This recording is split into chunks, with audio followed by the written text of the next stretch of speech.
proceed. So, section 1-2. We will be talking about the graphs of the equation.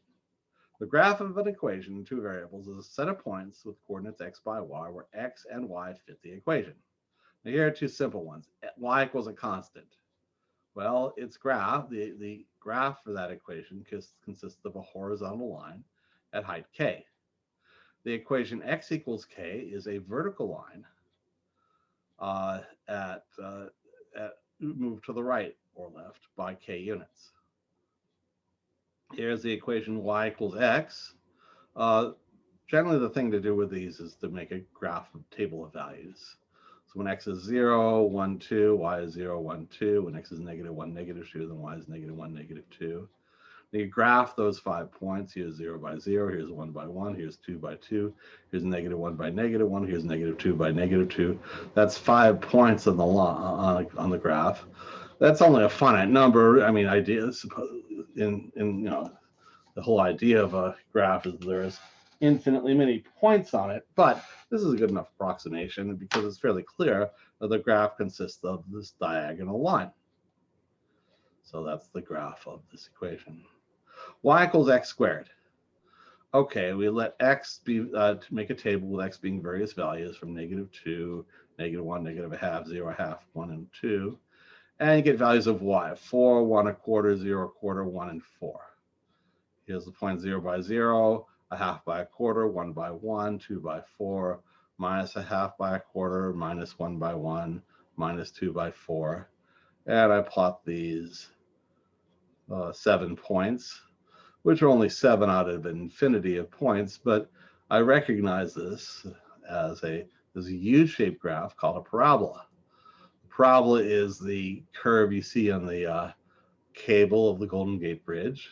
It's also a curve that a moving object, well, an upside down parabola, is the curve that a free falling object makes if you throw it through the air, ignoring air resistance. Now, for a graph, might have y-intercepts and x-intercepts. A y-intercept is where it intercepts the y-axis, where x equals 0. The x-intercept, or intercepts, where y equals 0, so here on the x-axis. One specific kind of equation we'll be seeing a lot of is the equation of a circle. Given a circle with center h by k and radius r, given h, k, and r, the equation is x minus h squared plus y minus k squared equals r squared. This comes straight from the distance formula, which itself comes straight from the Pythagorean theorem. A graph may have symmetries. The graph may be like this, symmetric around the x-axis. If you flip along the x-axis, it's the same graph. Meaning that if a point x by y is on the graph, then x by negative y is also on the graph. A graph may be symmetric around the y-axis. So if you flip along the y-axis, you get the same graph. So if x by y is on the graph, then negative x by y is also on the graph. Here we have a graph symmetric around the origin, meaning that if x by y is on the graph, then negative x by negative y is on the graph. You can think of this as if you turn this around 180 degrees, you get the same graph.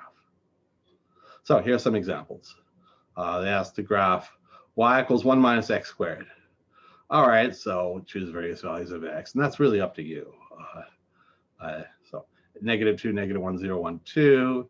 And if you plug in the formula, y equals negative 3, 0, 1, 0, negative 3. Negative 2 by negative 3, negative 1 by 0, 0 by 1, 1 by 0, and 2 by negative 3. And so you get an upside down parabola like this. Here they ask the graph x plus y squared equals 4. Or in other words, x equals 4 minus y squared. So here x is dependent on y, so we'll have y vary between negative 3 up to 3 and get these values of x, negative 5, 0, 3, 4, 3, 0, negative 5. Plot each of these points, you get this parabola opening to the left. Here we have an equation, and it's a great equation of a circle. What is its center, what is its radius, and draw the graph. Now this x minus 3 is tricky because the formula asks for x minus h. So we write this as x plus 3 as x minus negative 3. That's squared plus y minus 4 squared, and write this 25 as 5 squared. Now you can read off the center. Negative 3 by 4 here. The radius is 5. And okay, here's negative 3 by 4. That's graph. This radius 5. You can tell it's easy enough to check that 0 by 0 is a solution. And so are these, and so you graph this. Here they ask for the equation of a circle where they given diameter, whose endpoints are negative 1 by 1 and 5 by 9. Now, if it's a diameter, then the midpoint between these points is the center of the circle. So we take average coordinates. Negative 1 plus 5 over 2 here, 1 plus 9 over 2 here, which after a bit of arithmetic gets you 2 by 5. That's the midpoint. The radius, okay, I'll take the distance from, let's say, 5 by 9 to this midpoint, 2 by 5. So square root of sum of squares of 5 minus 2 squared plus 9 minus 5 squared. And if you work it out, it comes out to root 25 or 5. So the equation is x minus 2 squared plus y minus 5 squared equals 5 squared, and that is the equation of the circle. Here we're going to run that problem backwards. Given an equation, find the circle. All right, x squared plus y squared minus 4x plus 10y plus 13 equals 0. Okay, we rewrite it slightly. Move the minus 4x next to the x squared, the 10y next to the y squared, and transpose the 13 to the other side of the equation. So x squared minus 4x plus y squared plus 10y equals negative 13. Now we're going to use a trick called completing the square. Given you have z squared plus bz, you'll take half of that b, that's b over 2, square the result, b squared over 4, and you put the b squared over 4 here, and this this trinomial equals the square of z plus b over 2, as here. So going back to here, we take x squared minus 4x, take half of that, it's negative 2, square that, that's 4, now add 4 to both sides. Y squared plus 10y, divide by 2, that's 5. Square that, that's 25, add 25 to both sides. Now this here, these three terms here, come out to x minus a 2 squared. That's completing the square. Y squared 10y plus 25 is y plus this 5 squared. Again, use this. And negative 3 plus 4 times 25 comes out to 16. Now, all right, let's rewrite that. X minus 2 squared plus y plus 5, right? That is y minus negative 5. That squared equals 16 is 4 squared. Then you can read off the center and the radius. Center is 2 by negative 5 here. The radius is 4.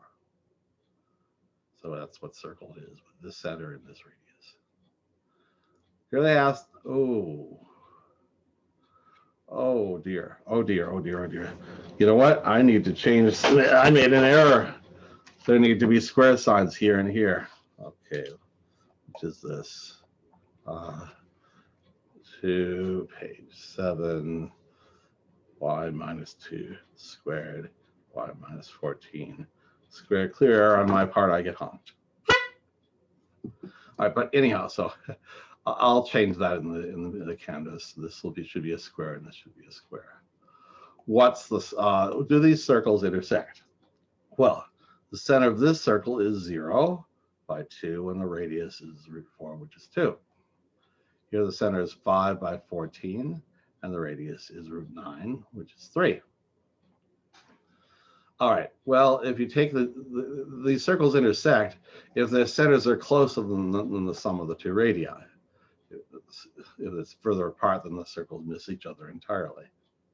So distance, square root of sum of squares of 0 minus 5 and 2 minus 14, which if you work it out, blah, blah, blah, is 13. Okay, so these two center points are 13 units apart. The radii add up 2 plus 3 is 5, which is less than 13. So therefore, these two circles, which are all correct, do not intersect. Okay, and that concludes our work for today. So